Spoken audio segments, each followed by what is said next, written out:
दुनिया में हर रोज नई चीजों की खोज होती है और जो चीजें अपनाने की होती हैं उसे हम यूज कर लेते हैं हमारी जिंदगी में। हाँ, ये भी है कि ये हम पे डिपेंड करता है कि कौन सी वस्तु यूज करें और कौन सी वस्तु यूज ना करें।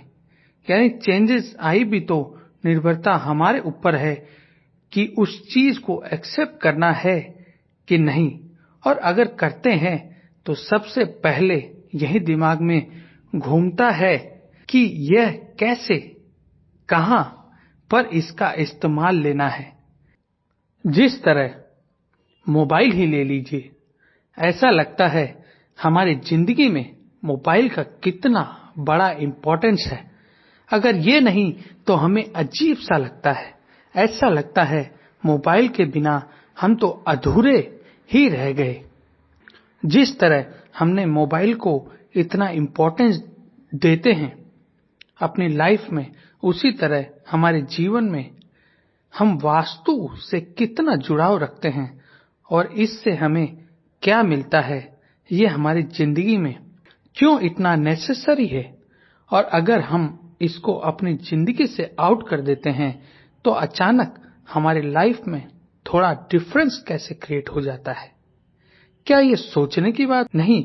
ऐसा क्यों होता है?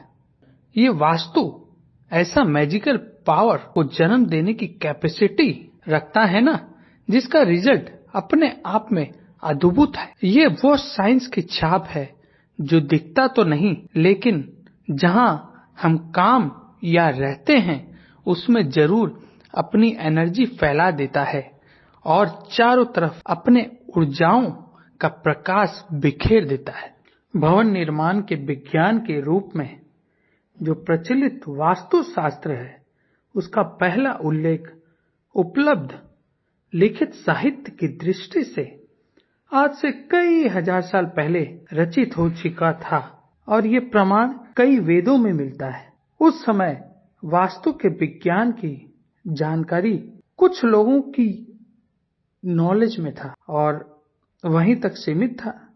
वे लोग इस ज्ञान को अपने उत्तराधिकारी के जरिए एक पीढ़ी से दूसरी पीढ़ी तक पहुंचाते थे।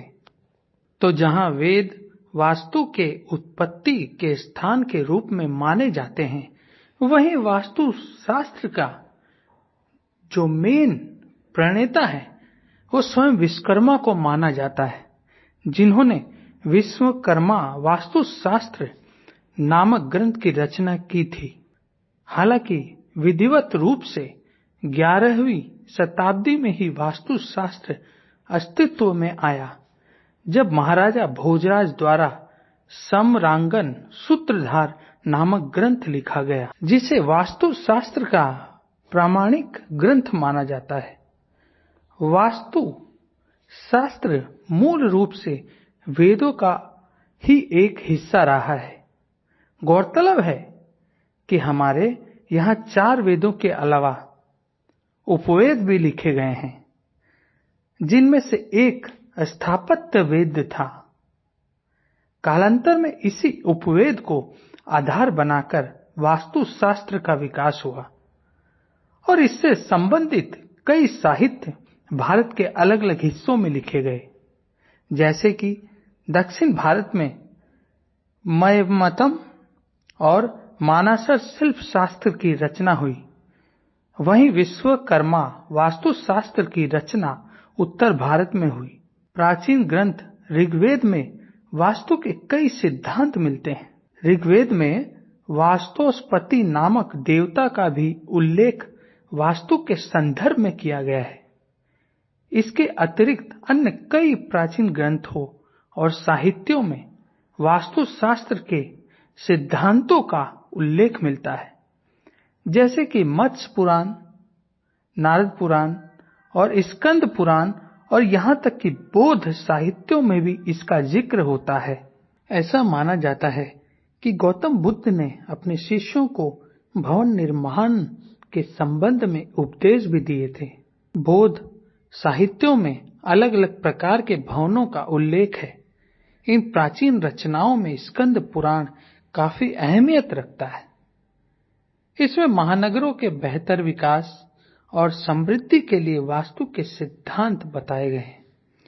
वहीं नारद पुराण में मंदिरों के वास्तु के अलावा जलाशयों जैसे कि झील, कुएं, नहरें आदि किस दिशा में होनी चाहिए, घरों में पानी के स्रोत किस दिशा में होने चाहिए, इस संबंध में जानकारी मिलती है। और कुछ आधुनिक इतिहासकार जेम्स फर्गुसन, डॉक्टर हैवेल और सर कनिंघम के द्वारा किए गए शोध के अनुसार वास्तुशास्त्र का ऐतिहासिक विकास 1000 ईस्वी पूर्व से 3000 ईस्वी पूर्व के बीच हुआ था। वास्तुशास्त्र के उत्पत्ति और विकास से संबंधित लिखित प्रमाण सब जगह पाए जाते हैं, जैसे चारों वेदों में, रामायण में भी पाए जाते हैं, महाभारत में भी है, अर्थशास्त्र पुराणों में, बृहत संहिता, बौद्ध और जैन ग्रंथों में पर्याप्त मात्रा में मिलते हैं। अतिरिक्त वास्तुशास्त्र पर रचित मानसर और विश्वकर्मा वास्तुशास्त्र दो अन्य महत्वपूर्ण ग्रंथ हैं। मयमतम और मानसर शिल्पा शास्त्र दक्षिण भारतीय होने के कारण द्रविडियन रचना मानी जाती है, और वहीं विश्वकर्मा वास्तुशास्त्र उत्तर भारतीय होने के कारण इंडो आर्यन रचना मानी जाती है।